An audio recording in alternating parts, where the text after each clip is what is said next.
Good morning. This is Kelley Hobart from Alpaca Direct, and I'm here today talking about my 3 favorite patterns for stocking stuffers for 2022. And these are all brand new patterns, and I was searching high and low to have little things that we can use for stocking stuffers that we can use our scrap yarn to make and that are really cute. So I wanted to share it with you. But first, before I get started, every week we have a giveaway. And for this last week, we had some lovely Sasquatch sock yarn. And what color was the winning color, Jim? It was the reds. So this was our winning color for this week.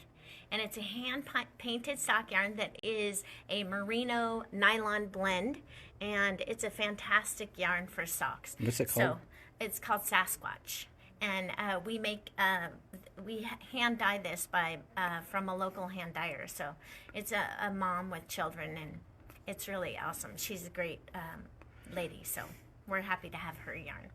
So for this week, I was thinking that I would try and do some Dos Tiros by Malabrigo. And you can see these 2 colors are very, very different. One is Matisse Blue, and the other is kind of a harvesty colors. And I'm not sure, this one's called Piedras. And so if you haven't tried this Dos Tiros before, it's a 50-50 blend of superfine alpaca, and I believe it is merino wool as well. Yes, it's 50% merino wool and, 50% baby alpaca, not superfine. So it is a fantastic yarn, and I love this yarn. I love working with it. I've used it many times to make socks and different things.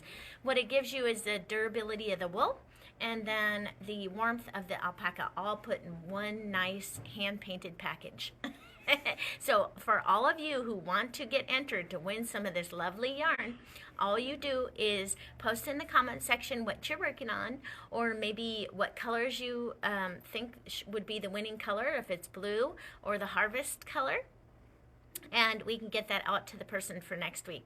Don't forget, if you're talking about a pattern that you love, to put the name of the pattern in the comments and maybe the name of the designer too, so we can make projects along with you. I love looking at new projects, and I get so excited about new projects that I can work on. It's fantastic. You should mention where we were last week, because remember we filmed from home? Yes, and that's right. We filmed a day early before we flew out of town last week, and we were in Florida. And it was nice and warm there. It was 80 degrees. It was fantastic. We got to spend some time outside at the pool, and it was nice to get out of the snow. So for us, this next week, it's going to get down to -9 is what the forecast is calling for. Those of you out there that are having cold weather, go ahead and post comments in the comment section and let us know what your weather forecast is going to be for next week. And we can compare notes.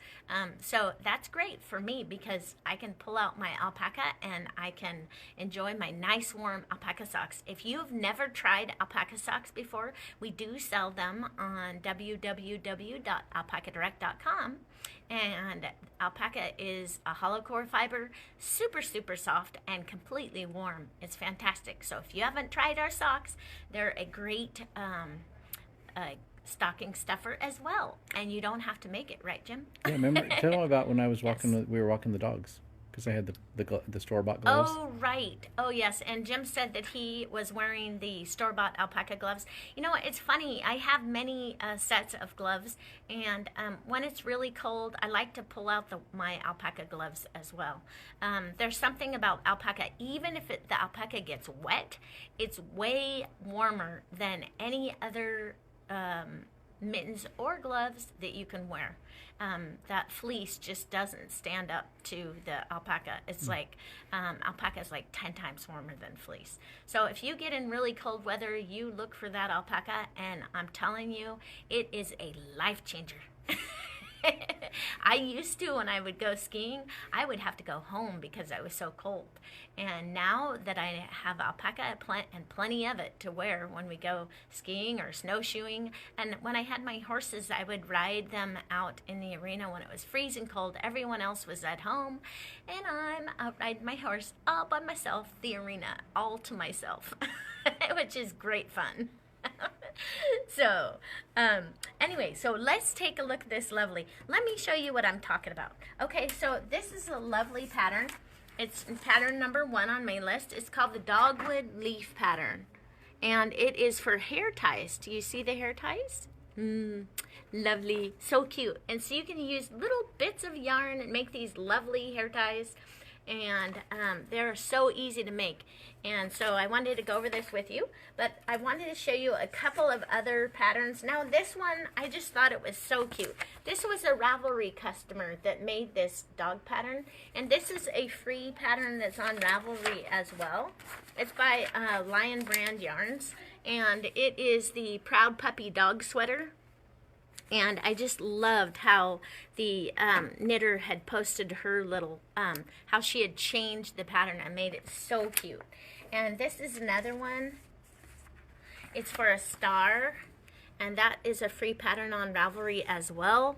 And it's made by Carolina Eckerdall. And it's a really crisp, beautiful star that you can use for ornaments on your Christmas tree, using scraps, of course. We'll post the links after. Yes, and I have it in my, I have it on my notes for you too, Jim, so you can find it there. Okay. And I thought this other one was totally awesome. It's called Telf Mouse. It's a little mouse pattern, and it's made by Knitty, and it's a free pattern on Ravelry as well. I think I need to order more ink.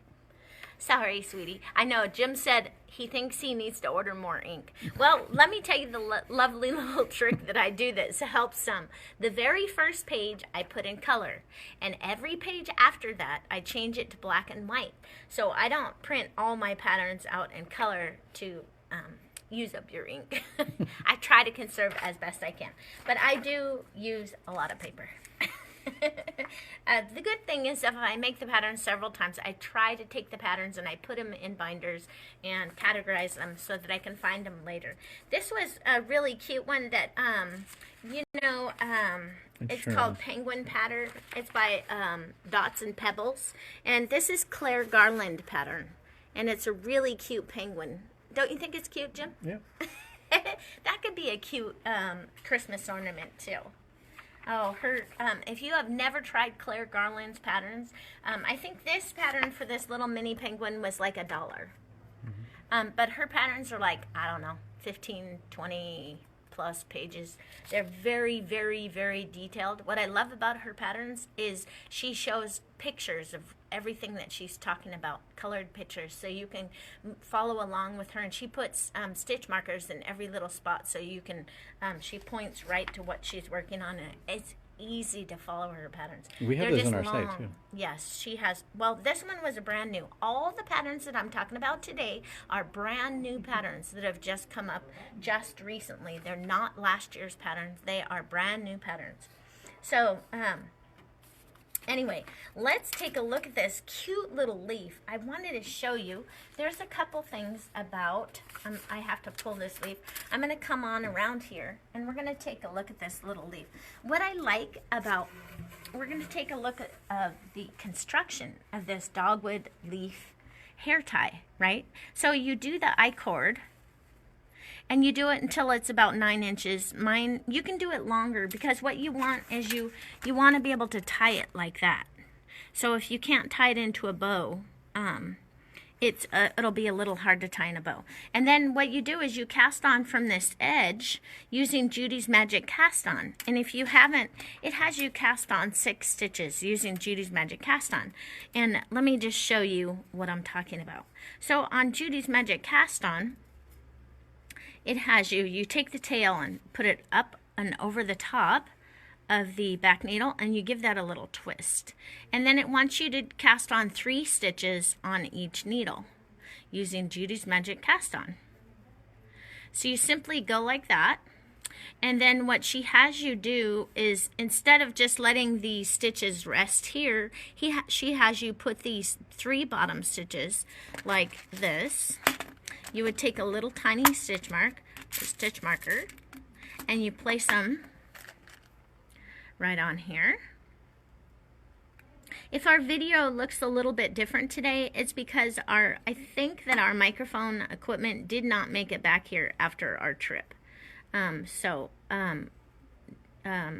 why our video might look a little bit different today. Just in case you're wondering.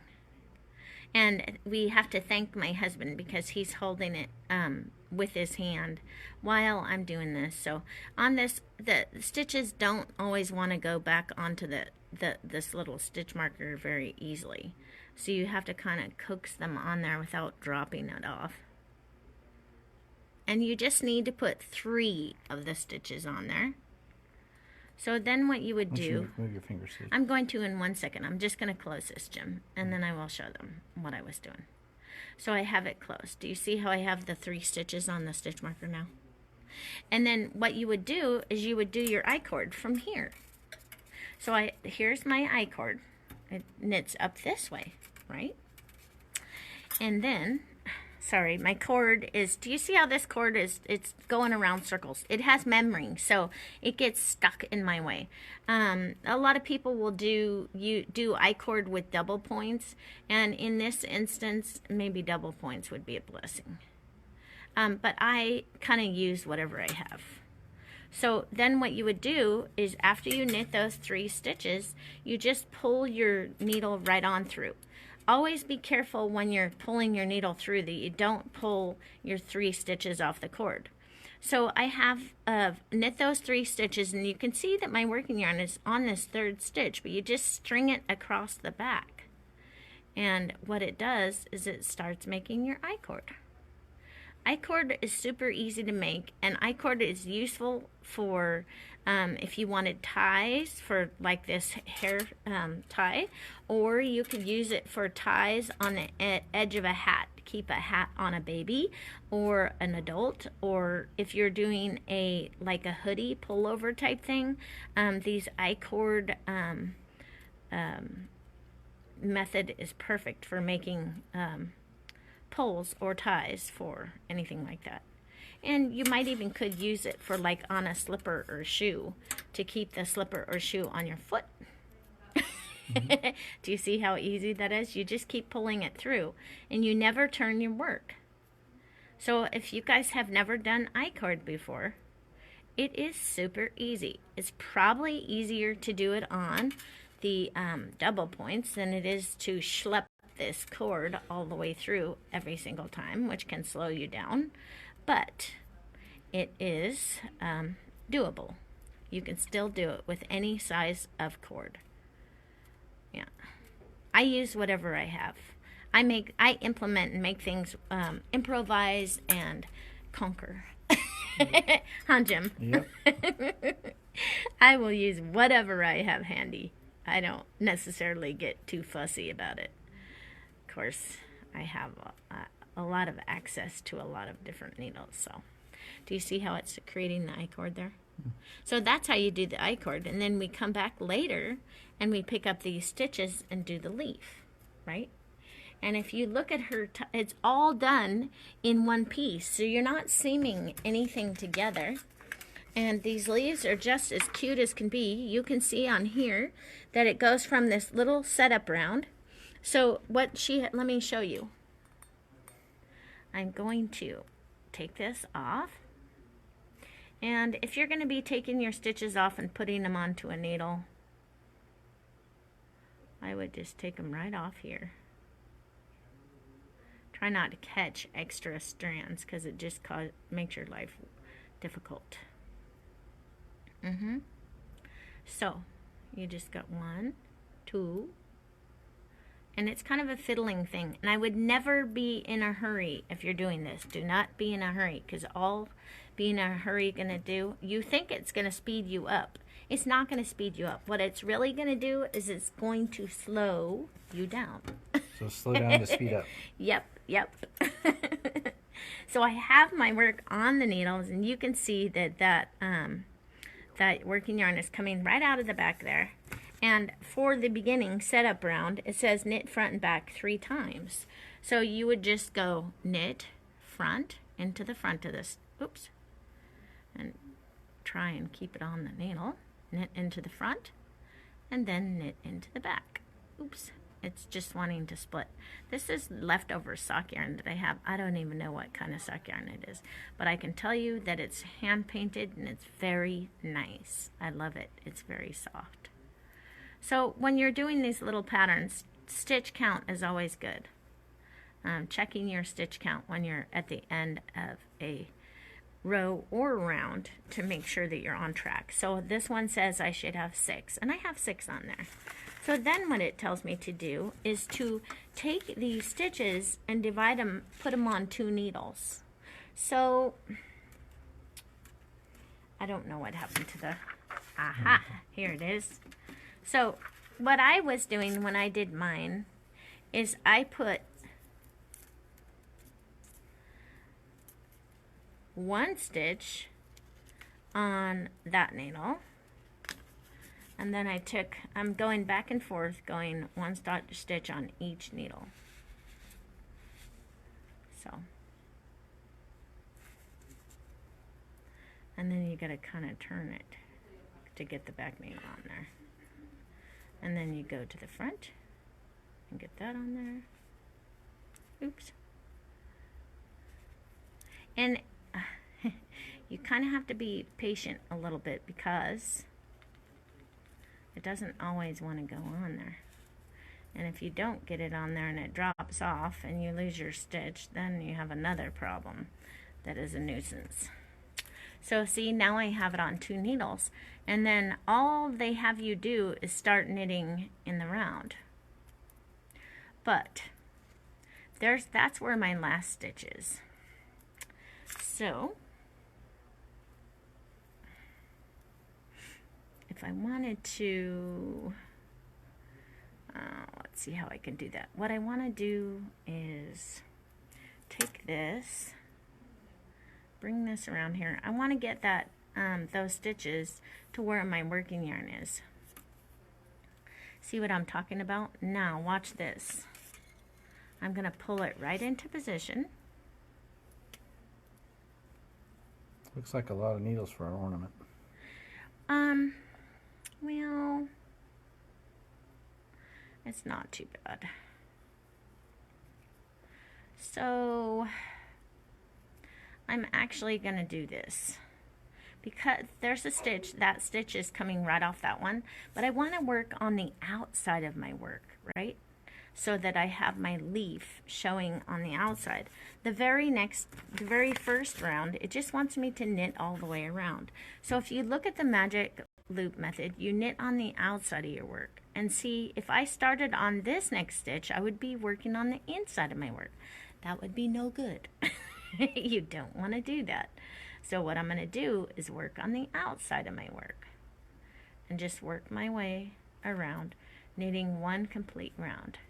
And I would always say that you should stick a stitch marker at the beginning of your round, because when you're doing these little tiny rounds, it's easy to forget where the beginning of the round is, right? And we don't want that to happen. Okay, now I got caught around my leaf. Do you see how I'm kind of having a problem with my cord? Do you see how it's wound up like that? That's why I like cords with no memory. The Chow-Goo needles have no memory. This one is carbons. They're by Knitter's Pride. And they're super, I like the point on them for doing needles, but I do not like the cords spinning around and caught always in a circle. It just gets in the way. It's probably why a lot of people say they don't like magic loop, for that very reason. And so I knit 1 round and I'm ready to continue on with my pattern. See? That's what it looks like. And then it's just 14 rounds, and then I'll be done making the second leaf, and they look like this. They're double-sided leaves, and they're all in one piece. So you basically just weave in your tail when you're done, and you're ready to go.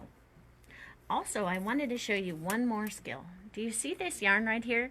It tells you to leave 3 yards of yarn to do the other tail. So this right here is called a bobbin, right? Mm-hmm.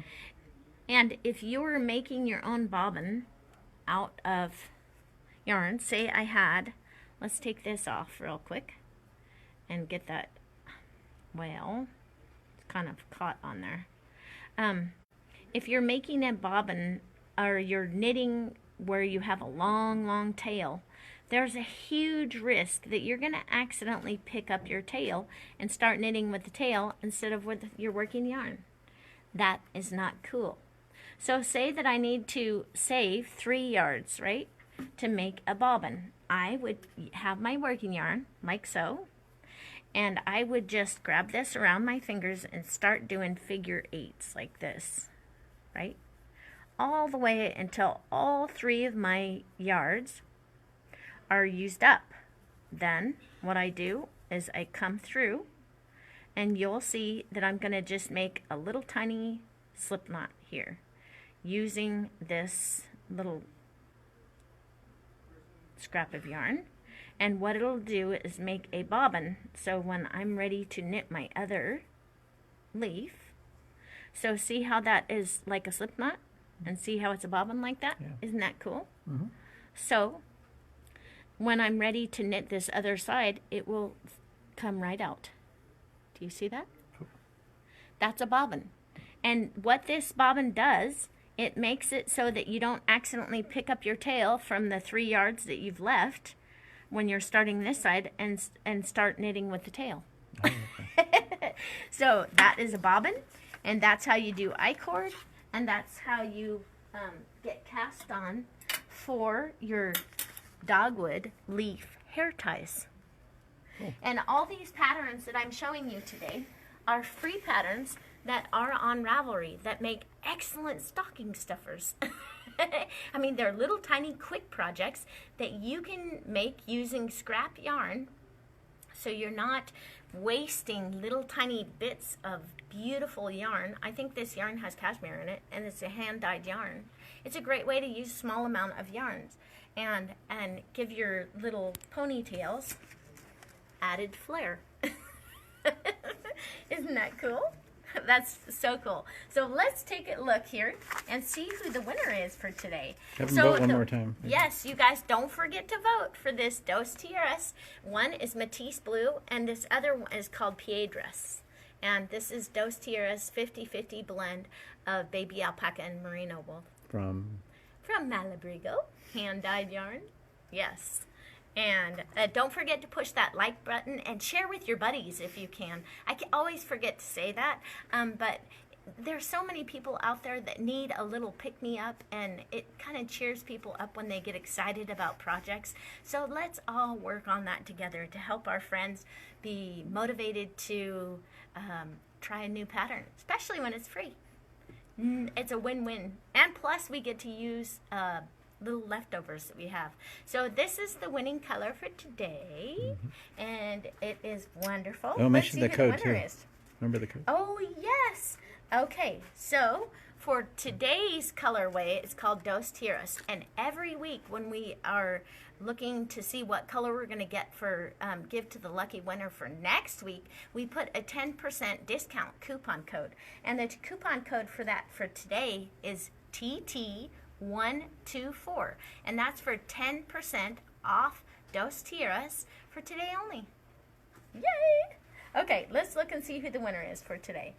Oh boy, I'm looking for the winner on here, Jim. I don't see it for this Sasquatch. Is it on the back page?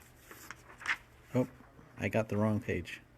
Huh? I got the wrong page. So anyway, okay, so we will have to post this in just a moment. Jim will put a link to the winner for this lovely yarn. We don't have it on here. He put it somewhere, but it's not on my page. So I'll have Jim post that right after we get done. And for all of you, I hope that you have a great week this next week. It's getting so close to Christmas. My goodness, it's awesome.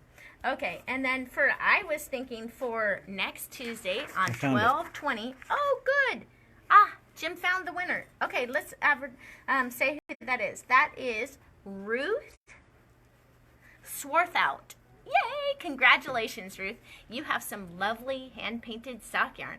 All you have to do is get in touch with us at www.alpacadirect.com and go to customer service so that we can get your address and we can send this lovely yarn out in the mail to you. So Yay. Say the name again. It's Ruth Swarthout. Swarthout? Something like that. Yes. Congratulations. I'm sure you're going to love this yarn, and it will make a lovely pair of socks.